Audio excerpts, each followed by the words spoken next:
All right. Well, I just want to say welcome to everyone.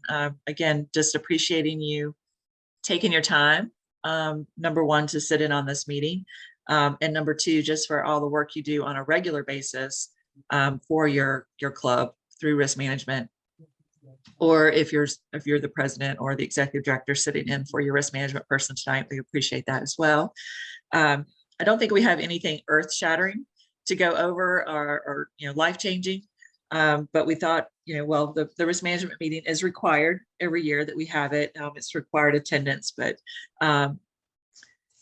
it's just always good to kind of just recap and go over things. And we thought this year maybe to go over why we do what we do and then actually how we do it here in the office.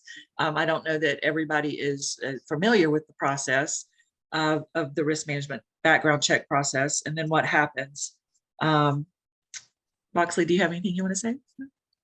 No, let's get started. For those that don't know me, I'm known mostly as Jane Llewellyn's husband, but I've been playing with soccer for about 30 years now as well, just a little more in the background, but learning a bit about this, so I'll share some things we've seen recently.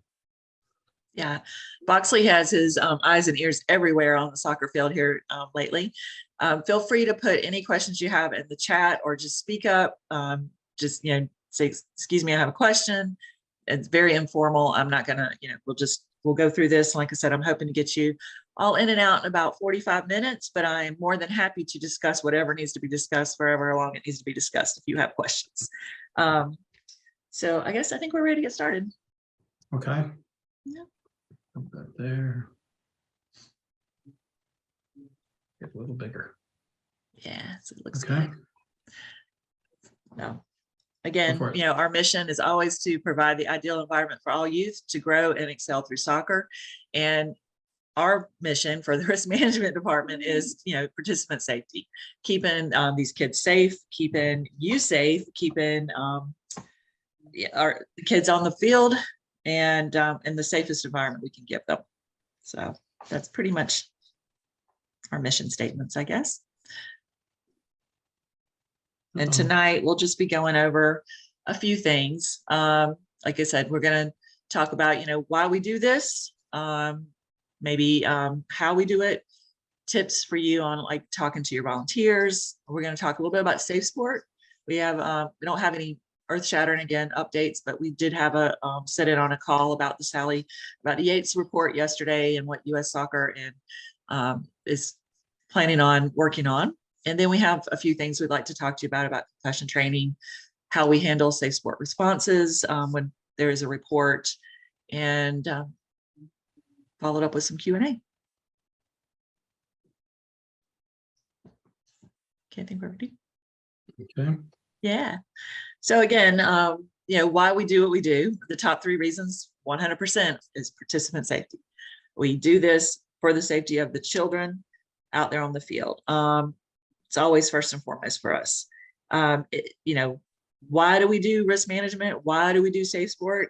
Well, both of those, the background check is required by U.S. Soccer, that a background check is done on every adult on the field with your child or in the association now, even if that's a board member who never comes in touch with a child at all.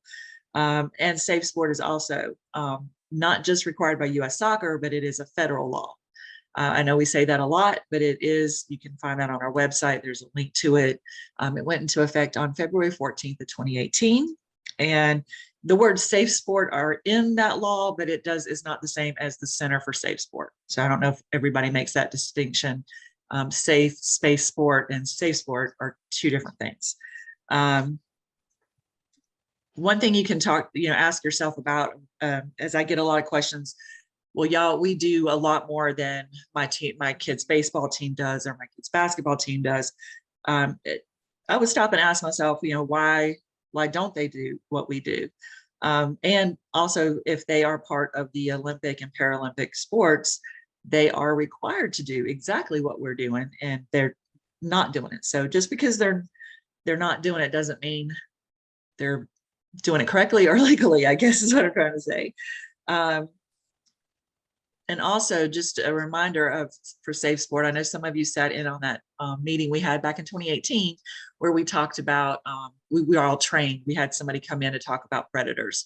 And the one thing that stuck out with me with that whole report is that predators are drawn to two main places, and that is youth sports and churches or religious organizations, because those are two places where there's a lot of kids and there's a lot of need for volunteers, and they may not necessarily be monitored or supervised, that adult. So that's an unfortunate thing. It's just a statistic. That's what it is. So we have to arm ourselves to the best of our ability. So we all take the safe sport training, and you say, well, so if it's a predator out there, so do they. That's true. They do also take that training, but now they are aware that the other adults around them know what to look for. So we can't stop every predator or bad actor, but we can do our best to arm ourselves to know what to look for. Another thing, just real quick, with the risk management coordinator, and I don't know when somebody asks you to do this job, if they explain this to you, that it is an ongoing job for the whole seasonal year. There is no stop and start. It's just a continuous ongoing thing, especially if you're continuing to register new adults to coach or volunteer. So it is an ongoing thing. So make sure that you are checking your to-do list, that you don't have people out there pending that need to be paid for a background check. And of course, anytime you see somebody that is pending for a background check and you're like, this is not my person, just email me. I can untag your association. You don't have to look at them anymore. Okay. I thought it might be good for us to kind of run down some of our numbers so far this year. We have processed for just 22-23, 7,000 risk management applications, and those do not include adult athletes. That's just adults participating as a coach or a volunteer, which means I have looked at over 7,000 safe sports certificates, just FYI, myself, all by myself. We have ran over 4,300 background checks. So again, we've looked at 4,300 background checks this year. Out of those 4,300 background checks that will due this year, because they're not due every year, they're due every other year. We have denied 6 people for various reasons. You can see the reasons for automatic denial in our risk management manual. By the way, we do know that needs to be updated, and that we do need to add safe sport issues to that, and we are working on that. Unfortunately, sometimes it just changes so fast before we can ever get anything in there, but we are actively working on changing that. We've had to restrict 9 adults, and usually a restriction, for the most part, if you're wondering, sometimes we see a very excessive amount of speeding tickets or traffic violations, or just things that are like, I wouldn't want them driving my child, or maybe they've had trouble with funds in the past. So we've restricted them from handling any type of team funds. Those are our 2 main types of restrictions we issue. We've put 8 people on probation, and those people are usually, there's nothing necessarily 100% that we would want to deny this person from participating, but we want to keep an eye on them. There may be a pattern of behavior that we want to just kind of keep an eye on. If there was anything bad, we would definitely tell you about that, or we would just deny them or restrict them. A lot of times people that are put on probation are also put on a restriction. That usually kind of goes hand in hand. And people that are put on probation, they have to have their background check repeated the next year at their expense. So it doesn't come back to the club. It's not your fault. They have a horrible record. We have some people on hold, and those are people that have pending charges that we just think, if they're found guilty, they are denied. So we just put them on hold. They can't participate until their case is adjudicated and we know what the ruling was. And then we have 2 people that have been suspended, which means they were approved at the beginning of the year, and we found out about some situations later, and we've had to suspend them, which means they can no longer coach. That can happen from a risk management point of view. We find out something that's happened, whether the club reports it to us or somehow or another, we see it in the news. Unfortunately, we've had that happen recently. Or we've had DNA, something's happened on the field where discipline and appeals have not just given them a 1 or 2 game sit out, but have suspended somebody for months. So they also, when that happens, we also take their coaching pass if they happen to have a coaching pass. Any questions about any of that, about what's happened so far, or why we do it, or how we get to these situations, or how we get to these decisions? Because I think the next slide kind of goes through that for us. I'm not sure. Yeah. Okay. No questions? Okay, well, we'll keep going.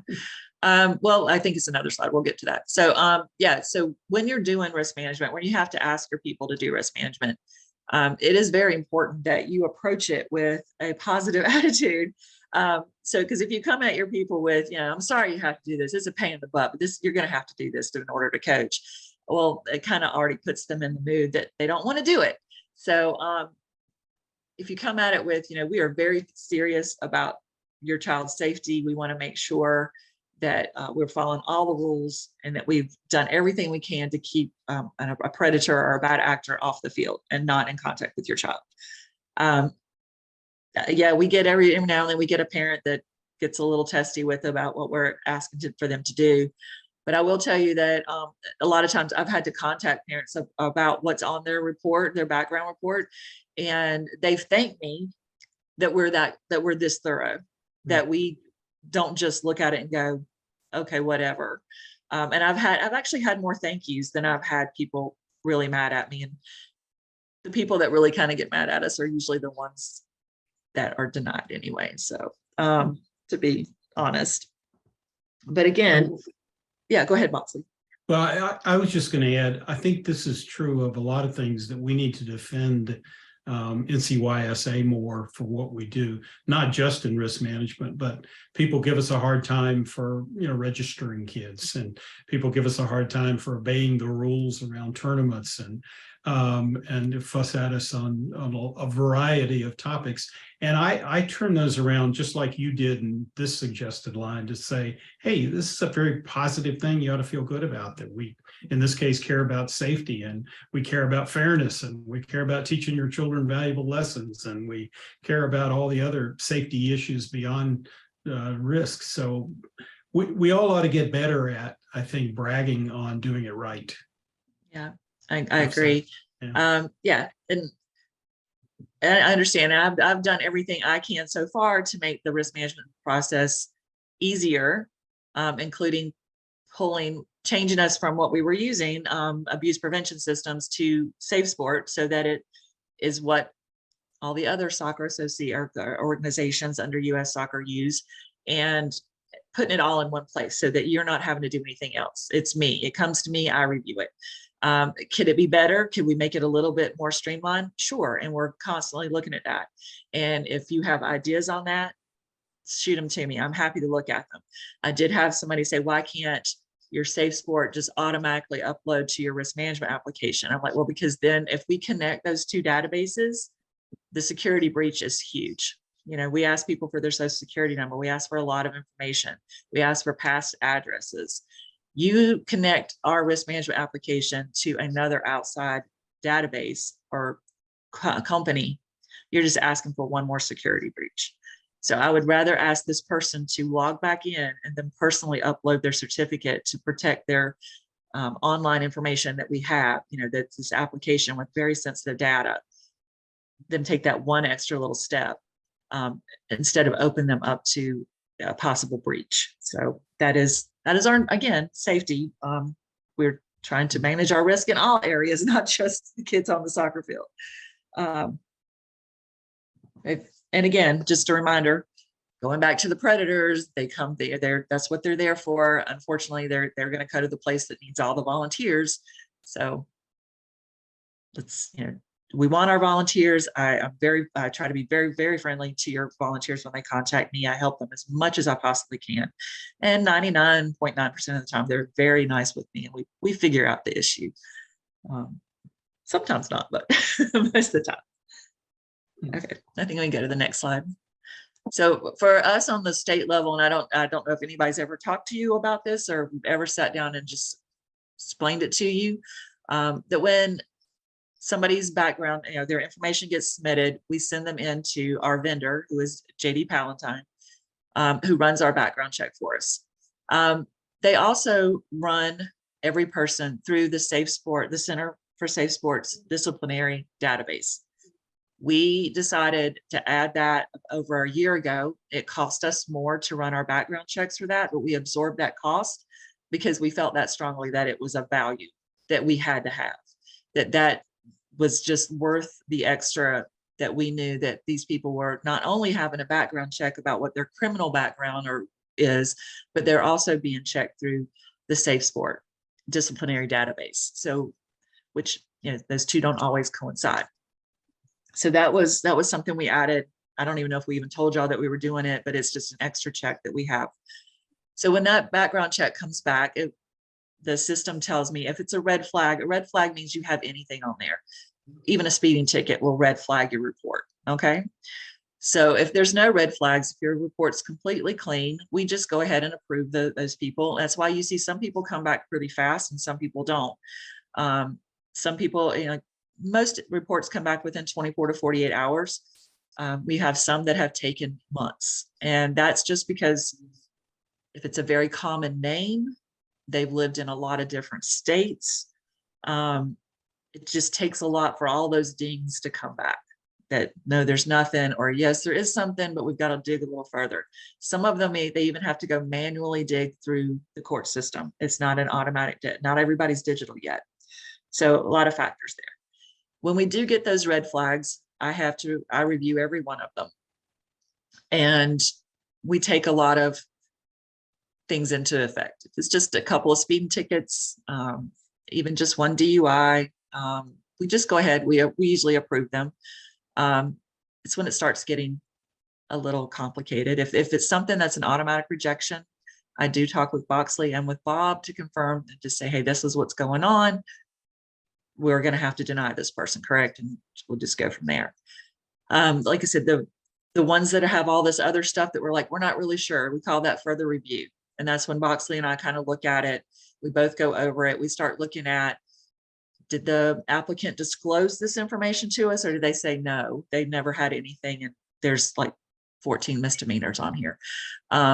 Or, were they 18 years old and now they're 60? And all of this happening is our background checks go back more than 7 years. Trust me, I have stuff from the 90s that show up. And we take that in consideration too. So if somebody had a rough patch when they were 20, they're now 45 years old and they've not had anything else on there, most of the time we're like, okay, we're good. We can go with that. And just always remember that regardless of what NCYSA says, if we approve somebody, that does not mean you have to hire them or use their services. It just says that they have cleared our criteria. Your criteria cannot be less than ours, but it can be more than ours. So and a lot of times you may have information about somebody that is not something we can prove.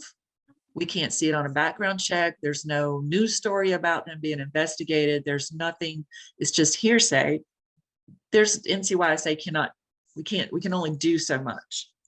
But this stuff. And if you know it, and you don't have to hire this person. You don't have to use their voluntary services.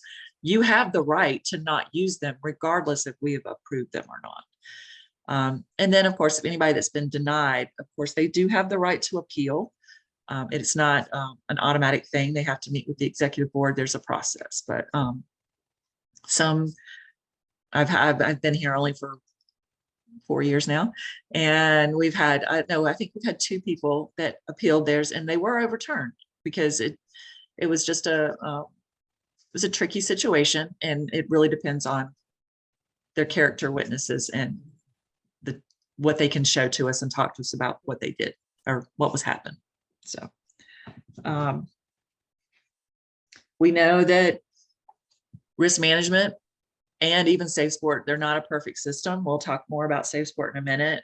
It is what we have, and we're always looking to improve it. And I know Safe Sport could be improved tremendously. But I think we do a pretty good job for the most part for what we do. So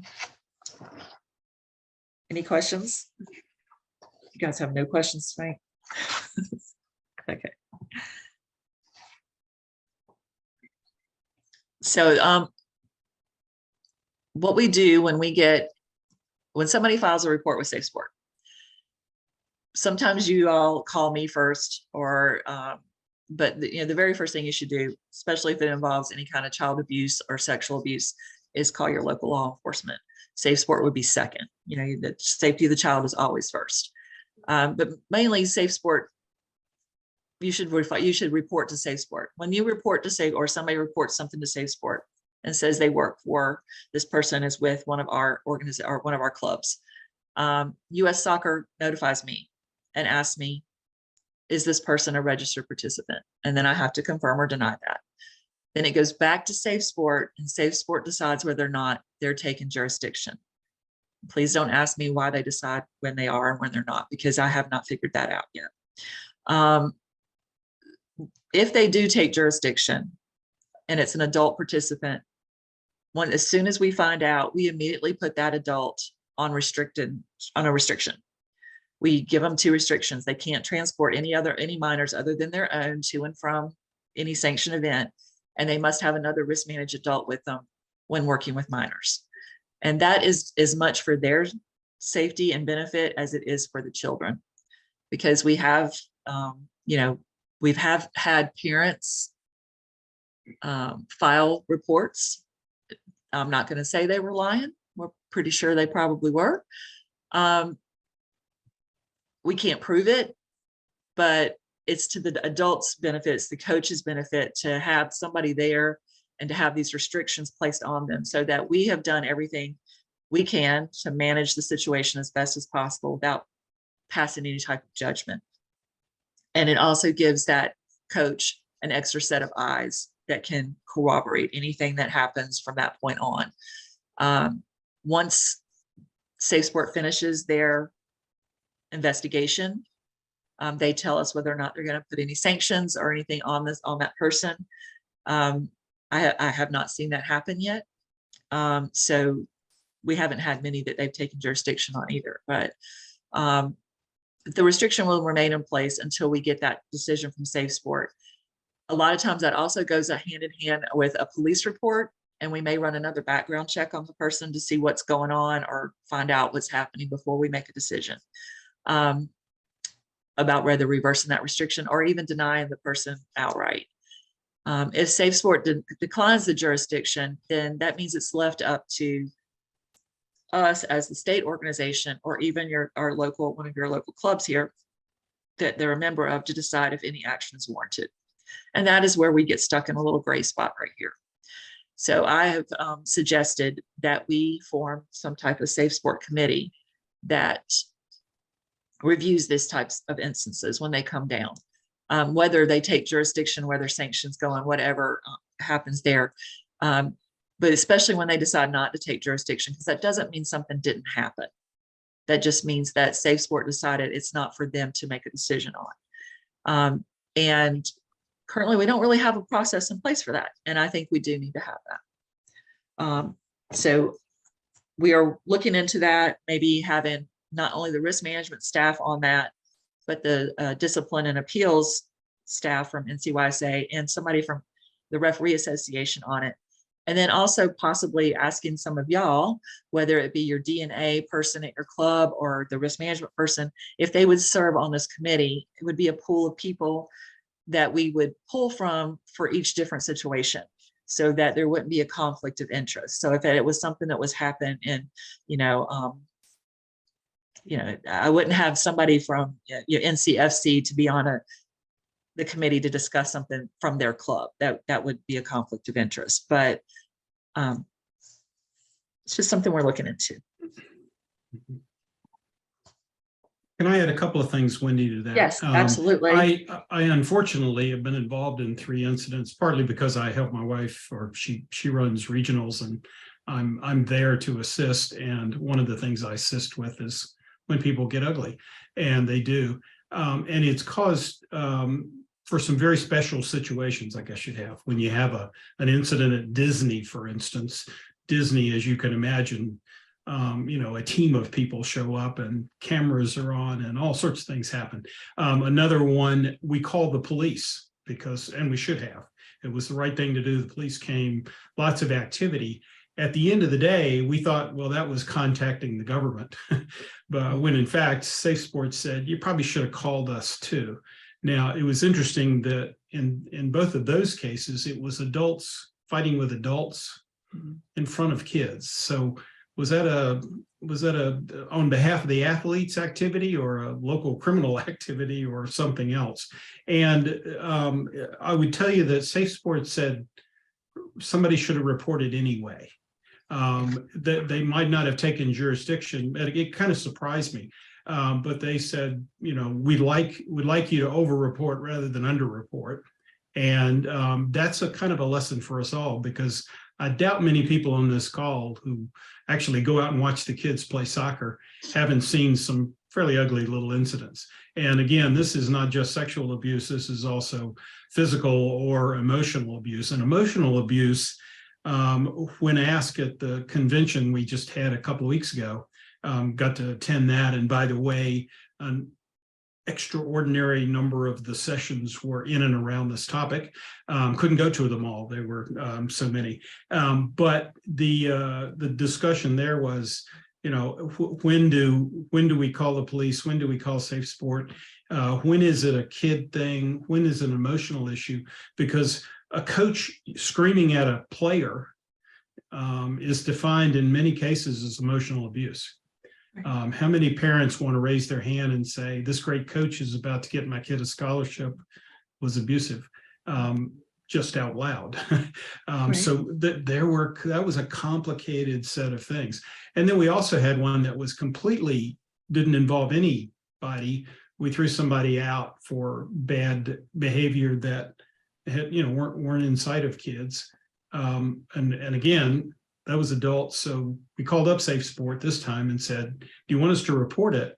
And they said, yes. And so we went off and got the 12 witnesses and everybody wrote down what happened and we submitted a report. Well, then Safe Sport called up and said, you really ought to submit 12 reports because they like us. And this is where the lesson occurs in all of this. They want to do the investigation. They don't want people like Boxley, who doesn't have investigative skills, to go try to figure out who's important and who's not and who should speak up and who, we don't need their statement. They really want us to sort of turn it over to them and help. I've warmed up to that. At first I thought, come on, we know who ought to be doing what, but they're serious. They really want to catch folks and, sort out between right and wrong here. So they've gotten very serious. We asked them at the convention in front of a bunch of people that same question. Do we, what about adults fussing with adults? And what about, 20 people witnessing something? And in both cases, they said, well, you kind of got to decide, but we'd rather you err on the side of too much reporting. Mm-hmm. So that's kind of what I've carried away from the last 24 months of watching this. Wendy, I don't know if you have any comments on that, but. Yeah, absolutely. And that's, I think most of the questions I get from you all is like, when do I report this? And I'm like, well, if you're even asking yourself, should I report this to Safe Sport? Then you should report it to Safe Sport. Right. If the question entered your mind, you just need to report it. I will say that they just took jurisdiction on a report this past week that I was actually surprised they took. I'm glad they did. Don't get me wrong. I was actually surprised based on how it's gone in the past. I know they are making changes and they're hiring new staff. I think they're overwhelmed, but at the same point, that's what they're there for. So I know that it's not 100%. It's not perfect, but it is a system we have and we need to use it and we need to continue to use it. And again, if you just have that thought in your head, should I report this? Then your answer is yes. If you've asked yourself the question, just report it. Nothing, I will tell you that somebody asked me too, like, well, I don't want to report something and that's not really I just saw the wrong part of it, or, I got this coach in trouble. Well, you're not really going to get the coach in trouble. This doesn't really go anywhere. They don't show up on the Safe Sport disciplinary database unless a sanction or a suspension of some sort is given. So an investigation does not flag them anywhere except for with internally with NCYSA and with your club. And that's not a bad thing, because if you're keeping an eye on it, that's always a good thing. So as far as this committee goes, I'm going to send out something later, probably after the AGM, just to all of y'all anyway. But one of the things I'm going to ask you is, would you be interested in sitting on this committee? I'd like to have a few people. And again, it would be a pool thing. It would only be every now and then. I'd send you an email, go, I have a situation. Can we all get together and discuss it? And then I would send you the information, and then confidentially, and we would discuss, do we need to do anything? Does anything need to happen? So I still have to get this approved, but that's all right. I just want to know, would you help me with that? So I think the more of us working on it, the better. And then now I think I'm turning it over to Boxley so he can kind of just elaborate on what he was talking about, because he sat in at the coaches convention last week about, and we also sat in on an update on the Yates report yesterday. So I'll let you go, Boxley. Yeah, this stuff is real. They're getting real attention, and it's in the news a lot, and a lot of people are caring about it. So I don't question the desire to get this right. I was really impressed by the number of people who worked on it. Safe Sport was at our convention talking both to coaches as well as the general population there. They are focused on parents, not just the athlete, but they mentioned over and over that, this is we are both protecting and protecting against parents as well as coaches and the participant. So the word participant, while it doesn't roll off the tongue as easily as player, they really are thinking whoever participates. So that's a good thing.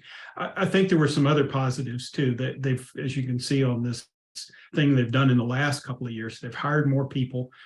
They talk about in the website 4 times hiring of what they originally intended.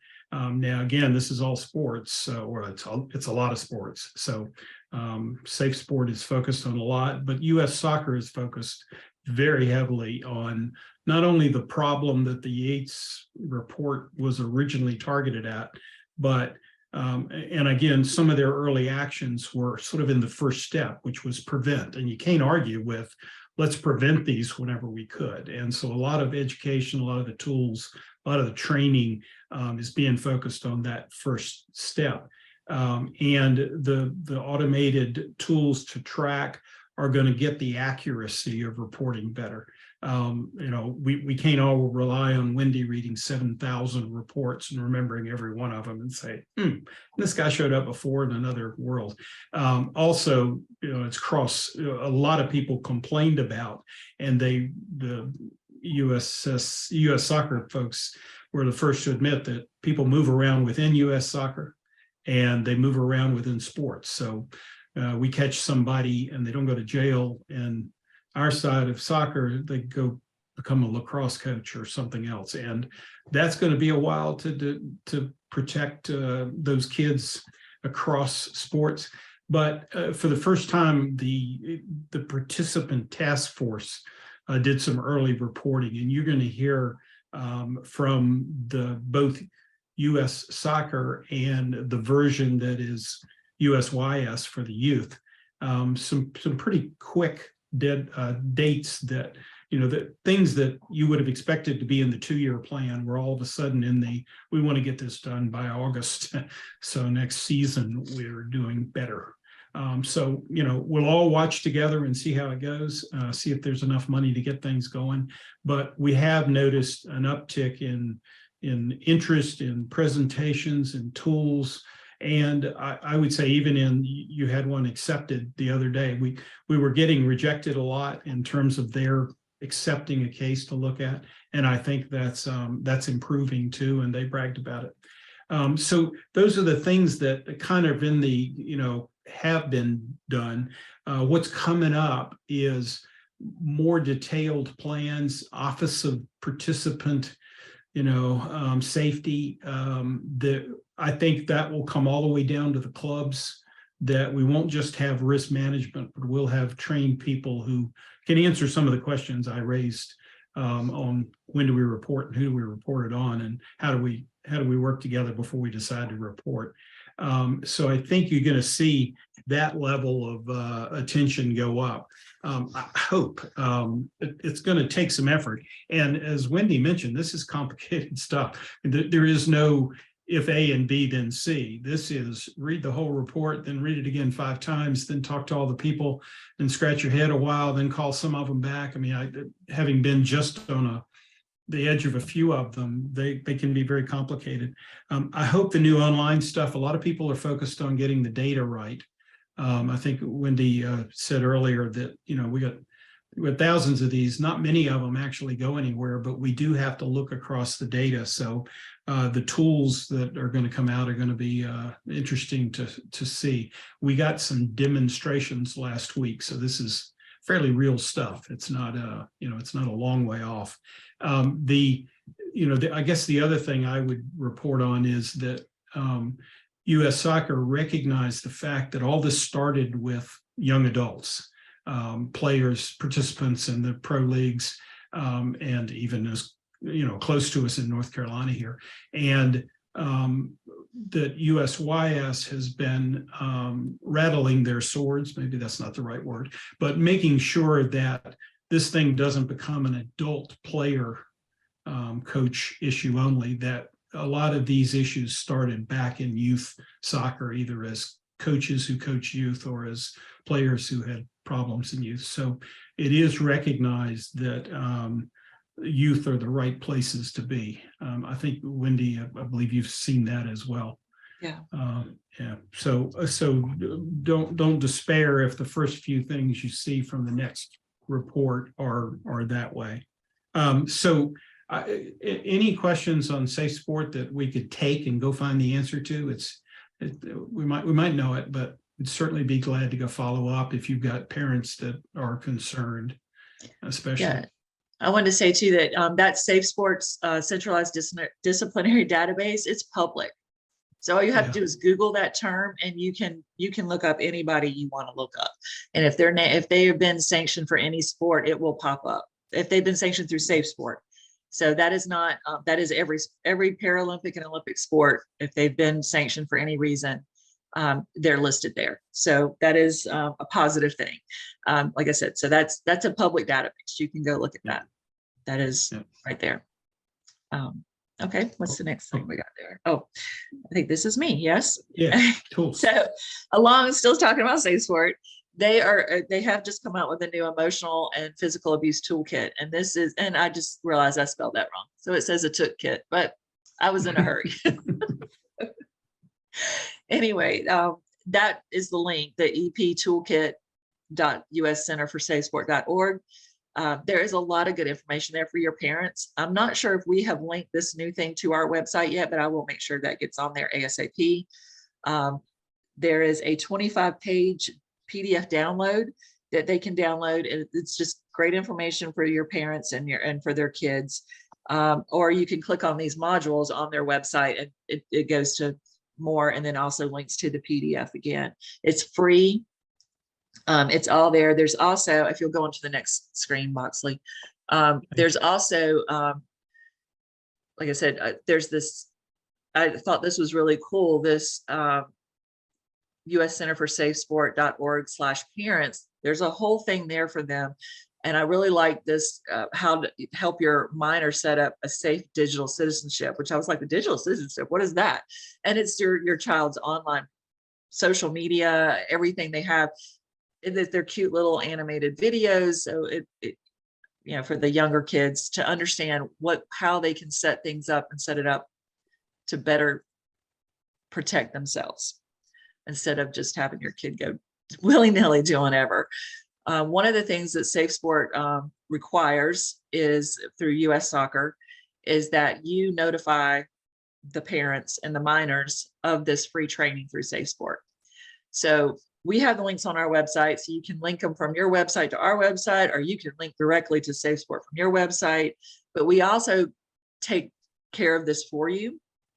Starting this year, 22-23, I don't know if y'all know this, but every time you register a player with NCYSA for the first time, the parent automatically gets a welcome letter from NCYSA. Really, all it says is your child is now registered with NCYSA through whatever club, and it gives them links to the Safe Sport information about risk management, why we do what we do. I think we have a parent section on our website. So it gives them a link to that. It's very brief. It just says, thank you for, your kids registered. So we do that for you. So we've already done that for you, as long as the email address is correct. Otherwise, they're not getting it. So to cover yourself, you may want to, like I said, either on your website, link yourself directly to one of these parents or the toolkit so that they are aware. You just have to make it available to them. But it's great information. So I would definitely put that out there and let your parents, they don't have to there's no certificate they have to turn into you. It's just the awareness. You're supposed to make them aware that this is out there and how they can help manage our risk themselves by keeping their eyes and ears open as well, even though they're not actually a coach or a volunteer. All right, next slide, I guess. The one thing people did ask me about when I sent out the email last week was questions about the 18-year-olds and minors and risk management. So again, just to remind you that players or volunteers, it's two different things. If you're just a player and you're turning 18, you do have to do what we call adult athlete risk management. And they have a background screening, not a background report. So it doesn't cost you anything. Again, I manually look them up in 4 databases to make sure they're not there and to clear them. They do have to do Safe Sport, and I do have to approve their Safe Sport certificate. And again, that's the US government rule, not ours. And US Soccer says they have to do the full Safe Sport training, even though there is an adult athlete Safe Sport training. US Soccer says no, they have to do the full adult Safe Sport training. So that did not come from me, did not come from NCYSA. This is coming from way up above us. They do have to do it annually. So if you have an 18-year-old that's going to play again next year when they're 19, they still have to do it again. And again, it's for maximum safety for the participants. These are, they're now adults, whether they're playing on a youth team or not, they are adults. They get reminders. They get one, I think, as soon as they're registered, if they're 17. They get one, I think, 10 days before their birthday. They get one after their birthday. They're given, and there's really not a grace period, but we've granted them one. But if something happened in those 10 days, US Soccer would say they should have had it done before their birthday.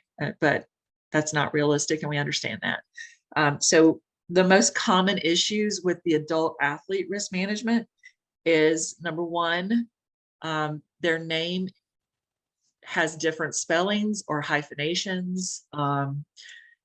You've registered them as Nick and he puts in Nicholas.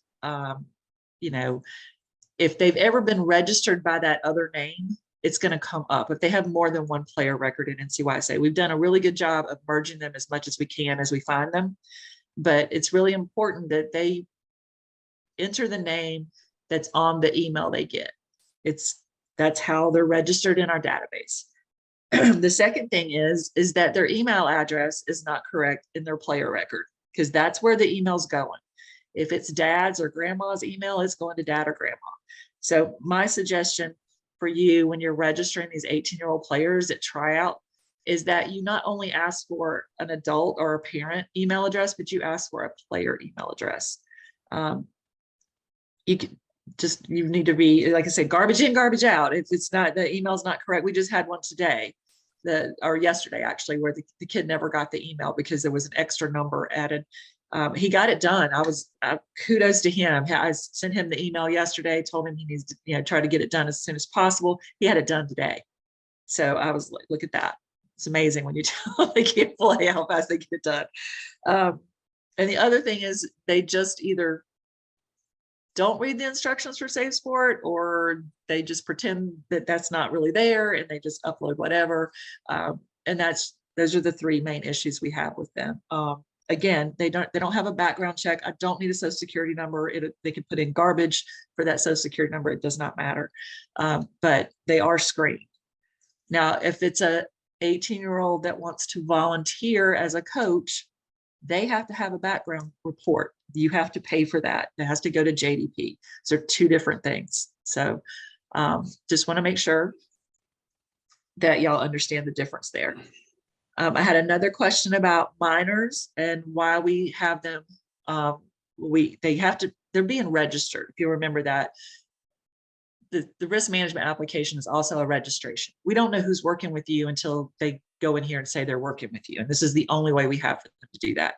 So if you have minors and you feel like they are responsible enough to be supervising players younger than themselves, then they also are mature enough to take age-appropriate safe sport training. And what I asked them to do is to go ahead, we use the enrollment key link from US Soccer, because most of these minors that are doing this process are 14, 15 years old, 16. So in 2 years, they're going to have to do adult athlete risk manager. They're going to have to do the whole full thing. They can't get by with a 15-minute thing.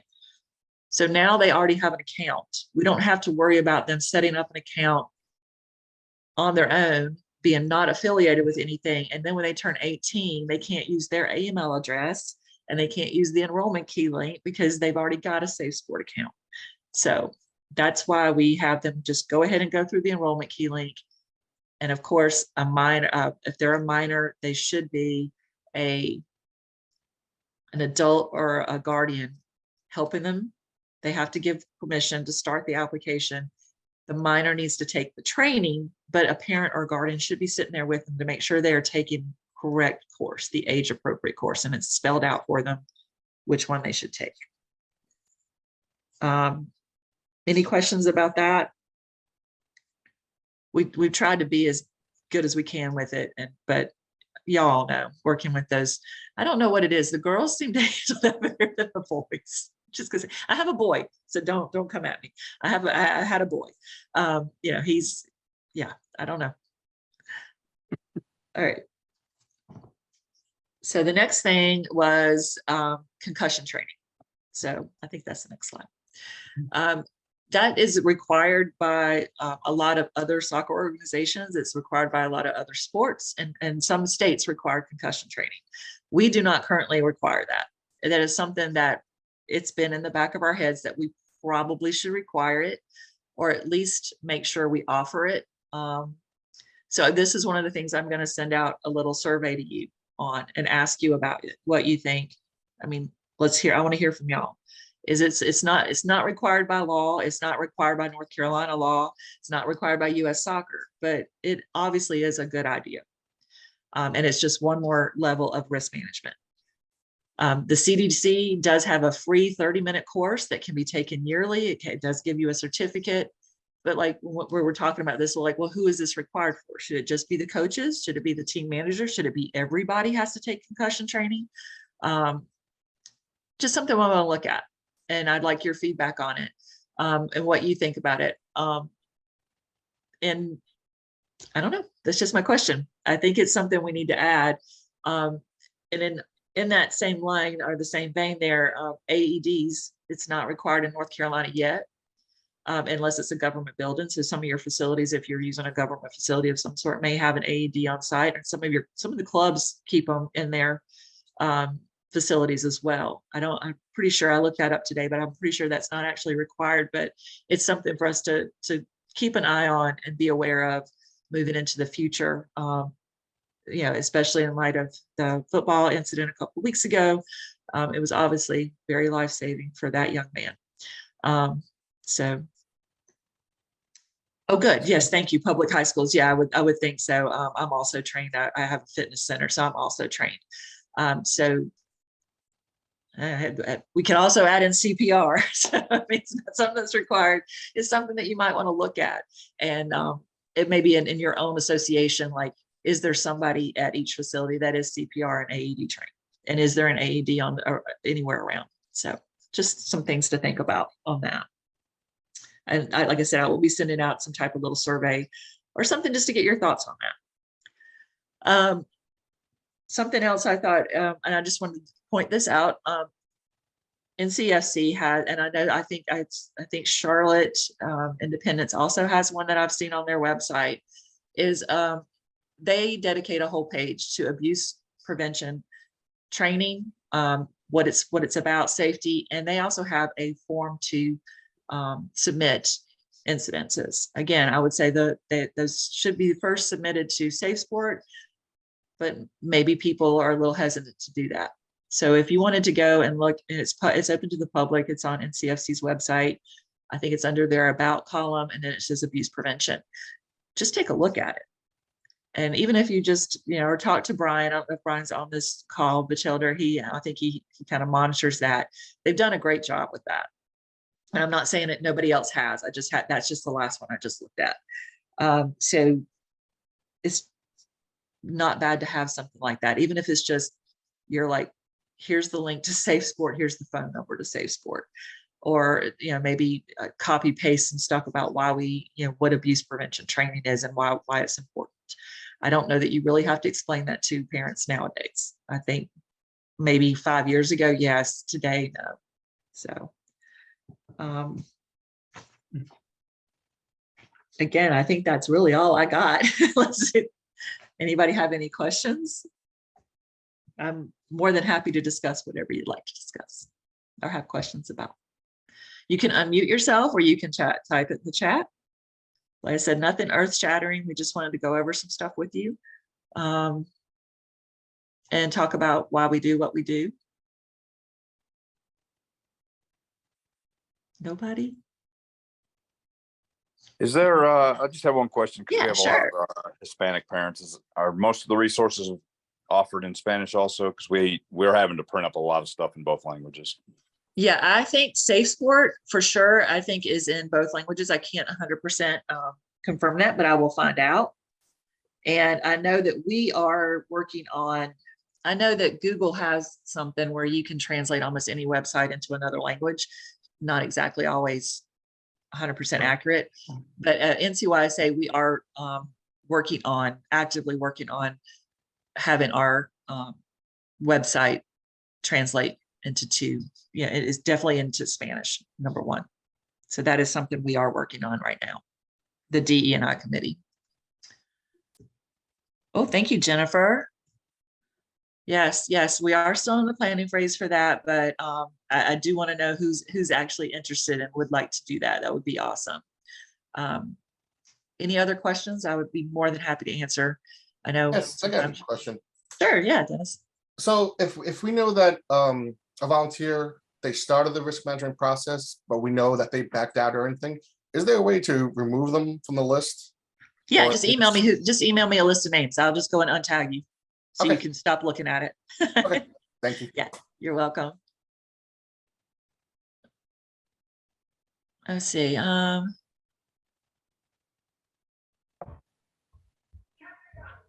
Okay, so yeah, so you're talking about the adults, the 18-year-olds.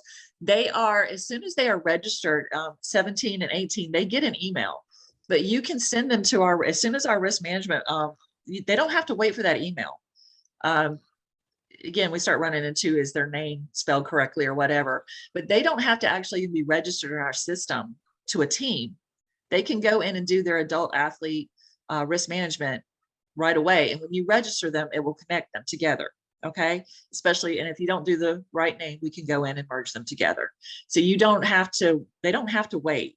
So I know a lot of you did go ahead and do your 18-year-olds, even at tryouts. As long as the new system risk management is open, you don't want to, so for next year, you want to make sure 23-24, oh my gosh, 23-24 is open, the risk management, before you have them go do it, because I cannot move them from 22-23 over to 23-24.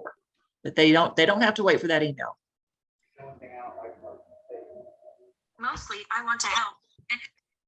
Yeah, my Siri came on for something. She thought I needed help. Thank you, Wesley. That would be wonderful. That would be great. Yes. Any other questions? I'm more than happy to talk. And if you need to go, you can go. I don't know what you might miss out on. We appreciate you again.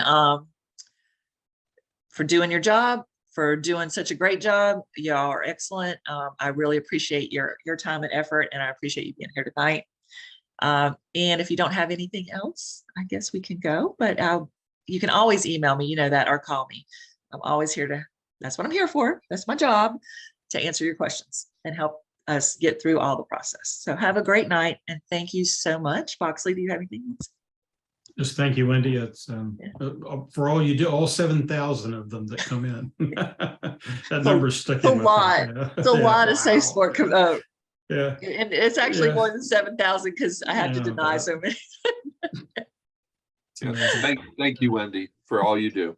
Thank you. Thank you so much, Dan. Y'all, I appreciate all y'all do too. And I hope to see some of you if you're coming this weekend. I don't know who all's coming to the AGM. Some of you are presidents, so I will see you this weekend on Saturday.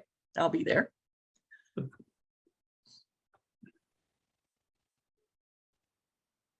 Okay, thanks. Yes, great. thanks. That's Thanks. great. I think we're good. Have a Mhm. great night, everyone.